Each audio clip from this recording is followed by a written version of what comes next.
Hello, and welcome to Timing is Everything, a program of Care Dimensions. My name is Mary Crowe, Director of Professional and Community Education at Care Dimensions, and I am thrilled today to have on as our guest Patrice DePasquale, and she is the Director of Bereavement and Pediatric Palliative Care here at Care Dimensions, and another familiar face, actually, for many who have seen Bob on the program before. So Bob Hagopian, who is our Greater Boston Bereavement Coordinator. So thank you both so much for being on the program today. You're very welcome. Thank you for having us, Mary. Yeah, this is going to be great because a lot of times people, they don't understand really what bereavement means, what bereavement services are available, all of that. So we're going to dive in today and talk about that. So before we do that, let's start by having you guys introduce yourselves and tell us a little bit about yourself. Patrice, why don't you start? Thanks, Mary. And thanks again. We really appreciate you highlighting our programming. My name is Patrice DePasquale, and I am a licensed independent clinical social worker. I've been in the field for about 25 years, actually, and primarily in healthcare settings. And a lot of my work has been with older adults as well as in hospice care. I've been with Care Dimensions as the Director of Bereavement and Pediatric Palliative Care for the past year and a half. And previously, I had been a bereavement counselor here on staff as well. Excellent. And Robert, Bob?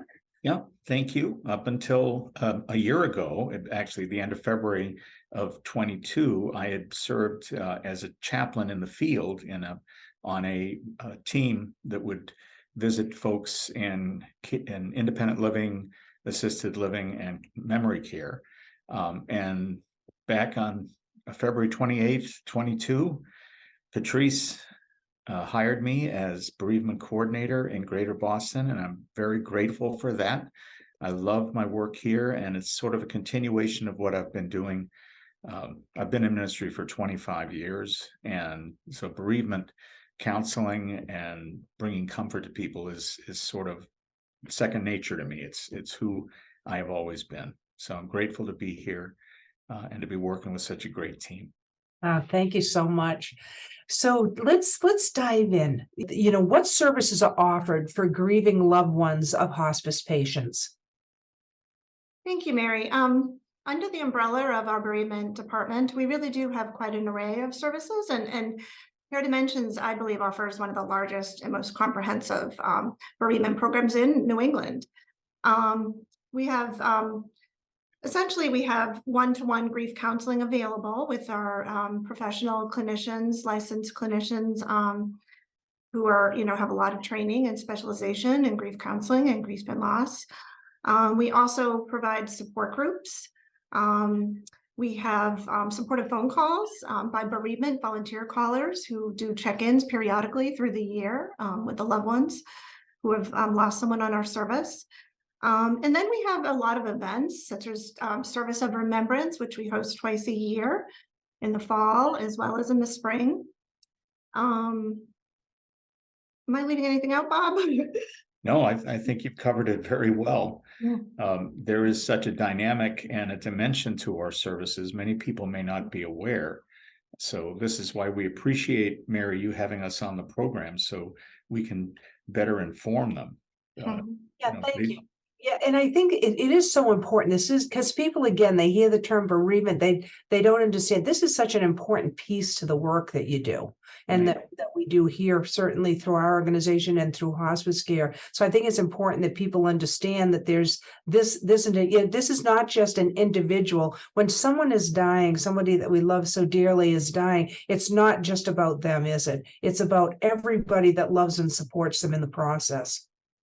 Absolutely. And people can access our services at any point. Sometimes people think if they don't call us or they don't access counseling early after the loss, that we're not available, but we really are here for them at any point in time. And sometimes people need that support even long after, right? Because again, there's no such thing as a normal grief period. And I think sometimes people think, oh, it's been too long. No, that's not the way it is. People can really access that on an ongoing basis, like you say, which is wonderful. Mm-hmm. Right. Excellent. Absolutely. So maybe you could talk to a little bit more about, why and how can support groups be of benefit to grieving individuals? Bob has been recently sure. facilitating a lot of our groups, so I think Yeah, that's a thank great you. question, Bob. And thankfully, we're, in answer to the demand out there, we're starting to do these groups in person.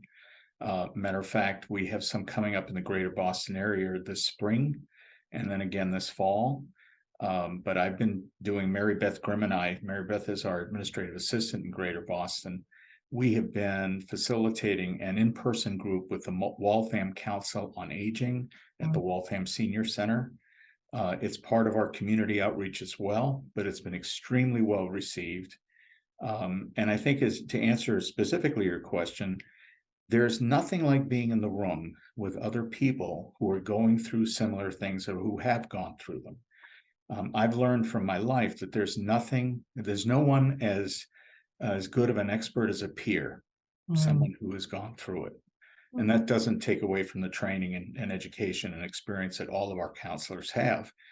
It's just that sometimes hearing it from another individual who is a layperson, so to speak, means a lot. And we've seen this so many times in the groups we've run, both on Zoom as well as in person. And people make a connection. New friendships are formed. Strength is gained from being in that group. It's a wonderful, beneficial experience to show them that they're not alone, and that what they're going through is very similar to what other people are going through and have gone through, grieving as the human race has since its inception. Right. One thing I'd like to add to that too is that all of our support groups are free of charge and open to anyone in the community who's experienced a loss.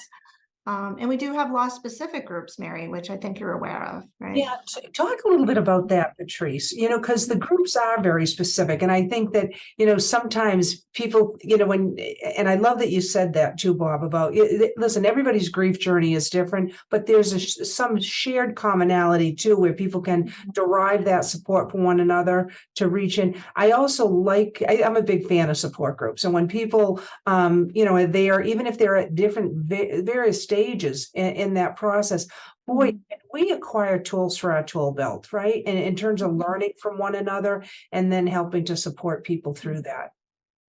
Absolutely. So some of our most well-attended groups are specific to losing a partner or spouse. We also have a loss of parent group that we run periodically through the year, a loss of adult child, and we do have a lot of older adults who've lost adult children, and it's such a difficult thing for them to cope with. So that's a very specific loss. We have a monthly newly bereaved workshop, which maybe Bob can expand upon too, because he's actually facilitating one this afternoon. Great. Yeah. Yeah, the day we're recording this, he'll be hosting one.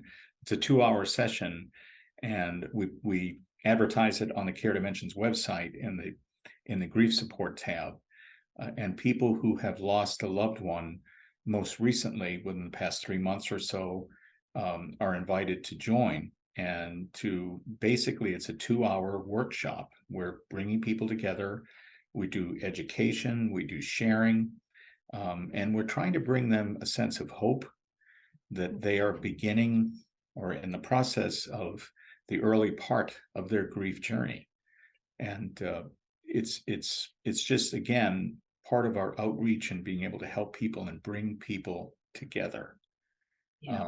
I know that we probably will talk about the child life services as well, but I think the important thing too to remember about our bereavement services is it is intergenerational, and it's not just for older adults. It's also includes children, and children have such a unique grief experience to them.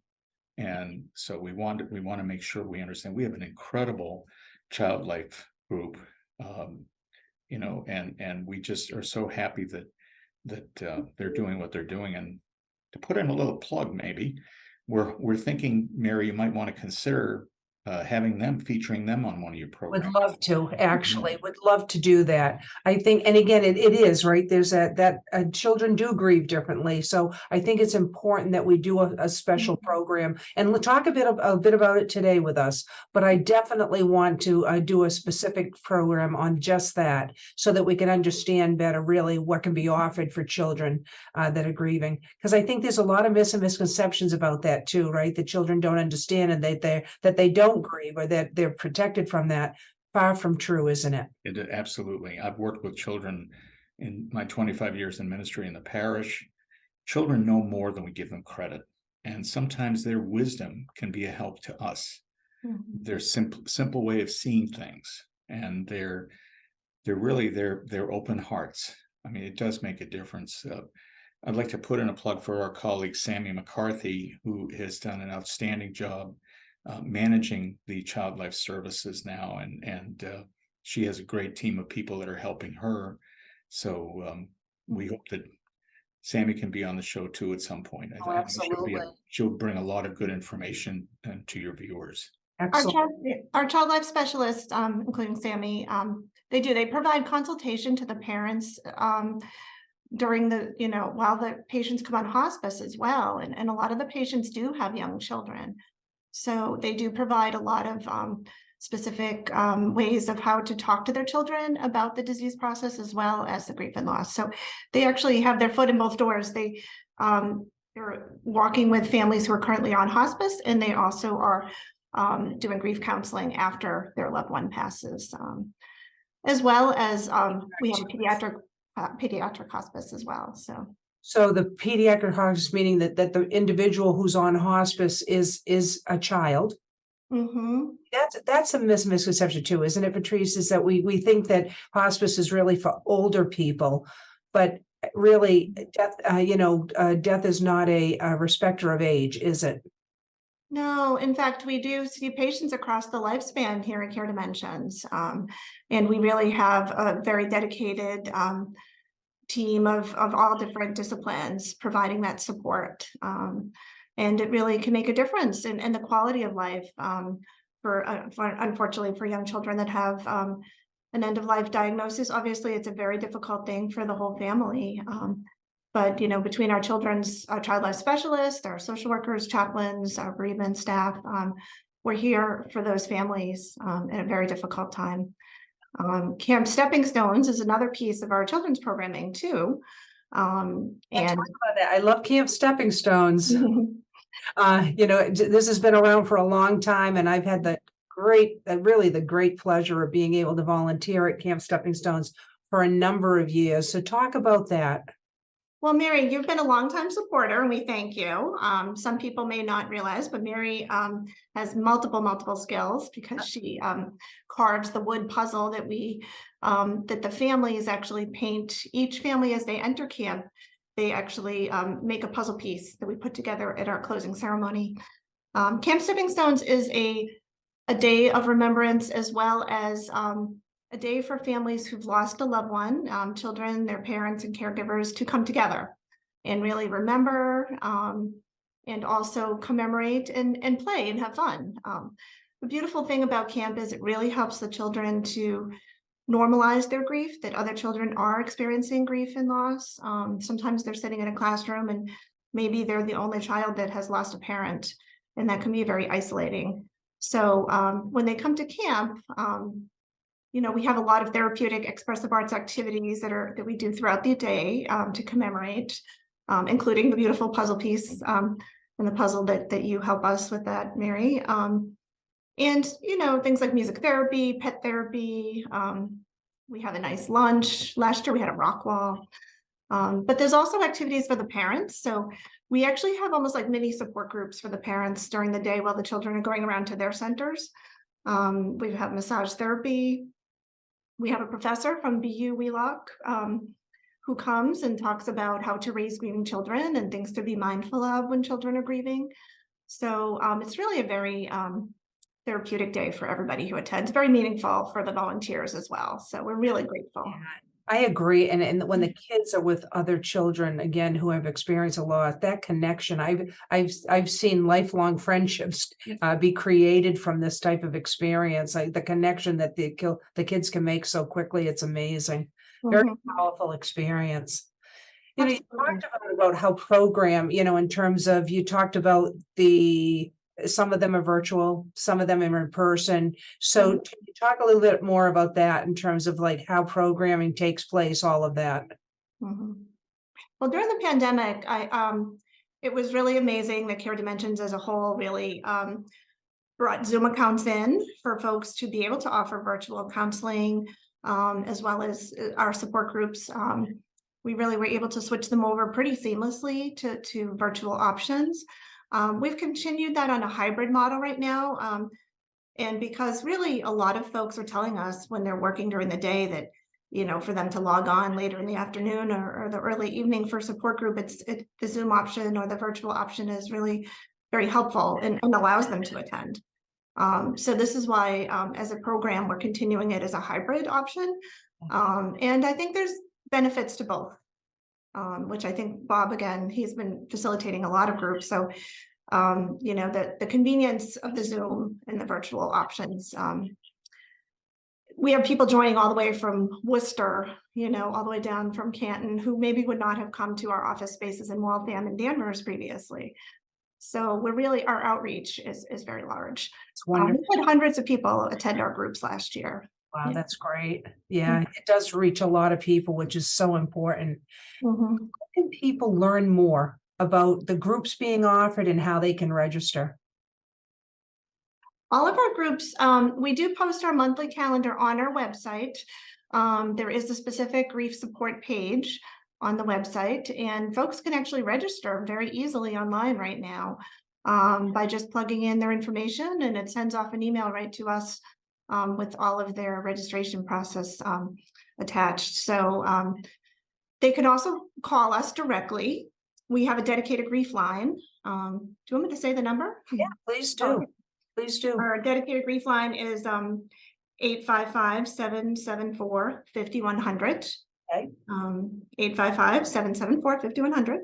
And we also have a dedicated email, grief@caredimensions.org. And those phone lines, as well as emails, are returned daily during the business day. And we do have a lot of folks who reach out to us for specific resources. Maybe they didn't have a loved one on our service. However, they may have had a loved one pass due to a tragedy, even things like overdoses and suicides and really other difficult losses that they're experiencing in the community. So we are here for everybody who does need some resources, and we really spend a lot of time trying to connect them to appropriate supports. And sometimes they're able to still join in with our support groups as well. So we just want to remind people that we are here for the community for those supports. Which is really wonderful because, again, a lot of times people feel like they have to be on hospice services in order to access support service. Mm-hmm. And we know that that's not true based on what you've told us today. Yeah, absolutely. Like I mentioned, the Waltham group that I'm doing with the Waltham Council on Aging, it's a loss of spouse and partner group. We really serve our communities, and we're called upon at times as the bereavement team to help out with, say, critical incidences that may happen in the community that affect a community. Sometimes our expertise is called upon, and we of course provide support over the phone, whatever way we can to help out, because we are part of the communities. We serve these communities. They mean everything to us. And the facilities we serve, the people we see in their own homes, all of these are part of what makes our care so dimensional. Pardon I love the pun. that, Bob. Yeah. But And it it's all really about is. community, Yeah. isn't it? It's all about community. How do we hold each other up during the tough times? It's all about that. How is our program supported? So our program, the bereavement support is part of the hospice benefit. It is included in that hospice benefit for the loved ones of patients who are on our care. However, we are really able to expand the supports that we offer due to generous donors in the community. So we're so grateful for these donors who come forward to support us, foundations that have provided grants. And it just allows us to have more of an outreach to folks and to really, continue to deepen the supports that we offer. And that's why we're able to offer, we had over 50 different support groups last year. And, we really are able to expand everything because of those donors. That's wonderful. Mhm. So, we could go, I'm going to tell you, I could talk to you guys all afternoon about this because this is so important. But, I know we're running short on time here, unfortunately. I'm going to tell you the half hour goes by like a nanosecond.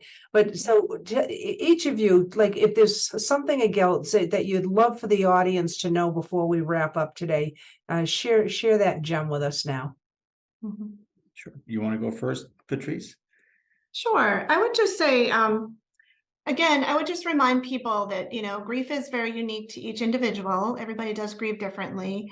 And it can feel isolating at times because of that. I think after a major loss, someone who we truly care about and love, our world has changed forever, because we will always miss them and that place in our heart.